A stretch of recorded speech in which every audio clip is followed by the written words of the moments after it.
네, 코리니 아빠의 투자일기. 오늘은 좌충우돌 트럼프 천만의 말씀이라는 주제를 가지고 한번 얘기 나눠보도록 할게요. 네, 사람들이 다 이렇게 트럼프를 되게 감정적이고 즉흥적이고 그렇다고 다 평가를 많이 하죠. 왜냐하면 트럼프가 이제 트위터나 그 지금은 X로 바뀌었죠.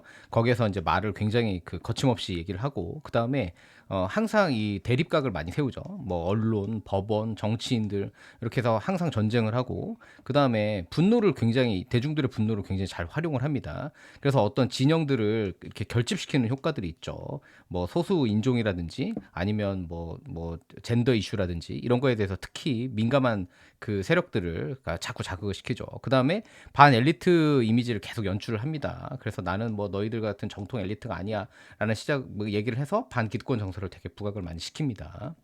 하지만 네, 트럼프의 과격한 발언과 진짜 의도에 대해서 한번 좀 생각을 해볼 필요가 있어요. 진짜 이 사람이 생각 없이 막 던지는 사람인지. 얼마 전에도 자 캐나다가 미국의 51번째 주가 돼야 된다고 또 얘기를 했어요. 그 골든돔이라는 걸 그 뭐 이제 그 밀리터리 디펜스 할 수 있는 골든돔을 만들어 주는데 그 너네가 우리의 51번째 주가 되면 무료를 해주겠다. 그렇지 않으면 엄청나게 많은 돈을 내라. 뭐 이런 얘기도 하고 그다음에 멕시코도 장난 아니죠. 멕시코만의 명칭을 그냥 행정명령을 통해서 미국만이다 앞으로 뭐 이렇게 뭐 독도 우리랑 일본이랑 그 독도 문제하고도 비슷할 수 있겠죠. 그래서 그냥 자기 마음대로 바꿔버렸어요. 자 그러면 이 왜 이러고 있냐? 그 멕시코하고 캐나다에 대해서 이런 메시지를 던지는 거예요. 네, 멕시코하고 캐나다가 2019년하고 24년도를 보면 네, 대미 무역 그 규모가 이렇게 네, 수출이 48%, 30% 이렇게 증가를 했습니다.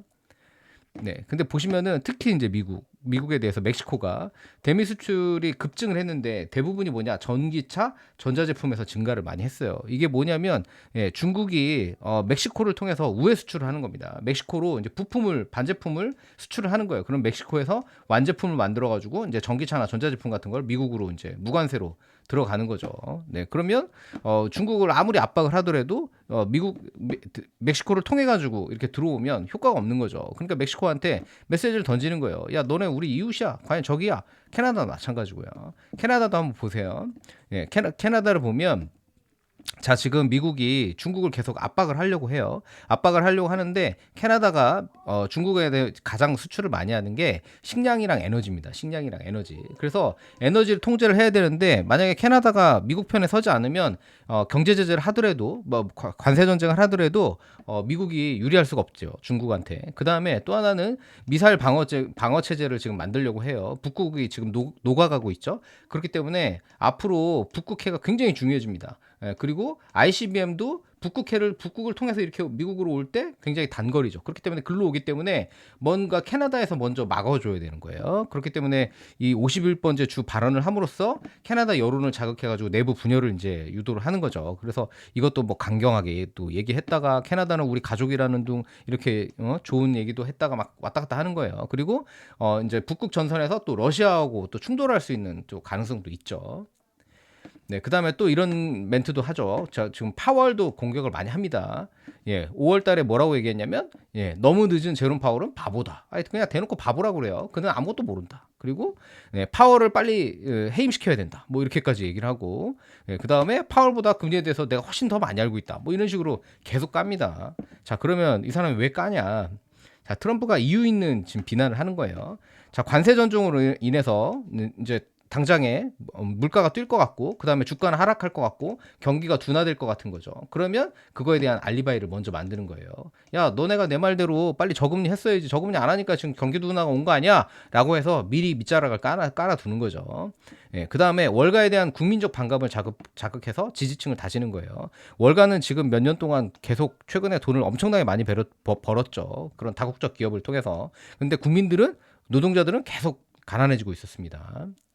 네, 그 다음에 더 중요하다고 생각되는 건 뭐냐면 파월에 대한 공격은 단지 트럼프가 개인적인 감정이 있어서 그런 게 아니에요. 그럼 그게 아니라 디지털 금융 헤게모니를 둘러싼 전초전이라고 저는 생각을 합니다. 지금은 전통적인 통화권이 연준 중심 금리로 지금 통제를 하고 있죠. 그래서 뭐 옐런이나 뭐 제롬이나 뭐 제롬 파월이나 이런 사람들이 지금 그런 통화 정책에 대한 헤게모니를 쥐고 있었어요. 근데 트럼프하고 이 피터 틸 진영은 스테이블 코인 이걸 통해서 정부가 직접 뭔가 통화 정책을 펼 수 있는 않는 그런 방법을 지금 모색을 하고 있죠. 그래서 데비드 섹스를 SEC로 보냈고 이런 인사들에 의해서 지금 스테이블 코인을 활성화시켜서 뭔가 헤게모니를 디지털 헤게모니로 지금 가져오려는 그런 작전을 벌이고 있습니다.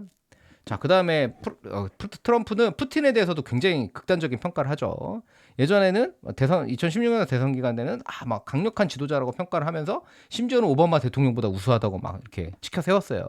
근데 또 최근에는 또 푸틴은 완전히 미쳤다. 그는 불장난을 하고 있다라고 하면서 이제 우크라이나 전쟁을 빨리 이제 끝내지 않은 푸틴을 맹 비난을 했습니다. 이게 어떤 한 지도자에 대한 평가도 이렇게 극과 극을 왔다 갔다 해요.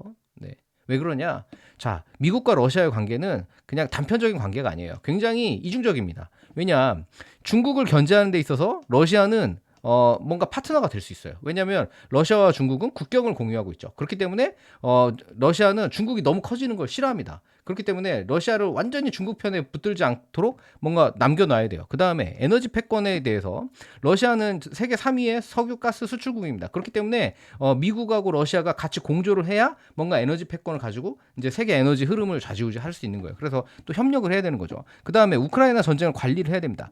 전쟁이 만약에 장기화되면 이제 유럽에다 무기도 많이 팔아먹을 수 있고, 그 다음에 유럽이 EU가 미국의 달러를 위협하는 일을 아예 이제 방지를 할 수 있는 거죠. 근데 또 전쟁이 격화되면 이제 미국이 또 개입을 해가지고 뭔가 러시아를 또 내리누르는, 이렇게 해서 지금 전쟁이 안 끝나고 있는 거죠. 그 다음에 유럽도 이제 통제를 하는 거예요. 뭐 독일하고 프랑스가 이제 스스로 일어나지 못하도록 러시아를 통해서 견제를 하는 거죠. 그래서 독일이나 프랑스도 지금 국방비를 계속 지출을 해야 되고, 그래서 지금 유럽 요즘 어때요?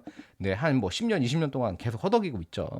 그 다음에 국내 여론도 계속 봅니다. 국내 여론을 계속 봐가지고 옛날부터 소련을 싫어하는 그런 보수들이 있잖아요. 그렇기 때문에 분위기 봐가면서 이제 보수의 강경파는 여전히 이제 러시아를 싫어해요. 그렇기 때문에 때에 따라서는 러시아를 때리기도 하고 칭찬하기도 하고 왔다 갔다 하면서 조절을 하는 겁니다. 네, 그 다음에 사람들이 이렇게 평가를 하죠. 트럼프는 감정적인 지도자라고 생각을 하지만 저는 그렇게 생각하지 않습니다. 트럼프는 감정적인 대중의 심리를 가장 잘 이용하는 지도자라고 볼 수 있어요. 자, 그래서 감정 정치의 천재라고 저는 생각을 합니다. 일단은 욕망을 가장 자극을 잘 했습니다. 미국을 다시 위대하게.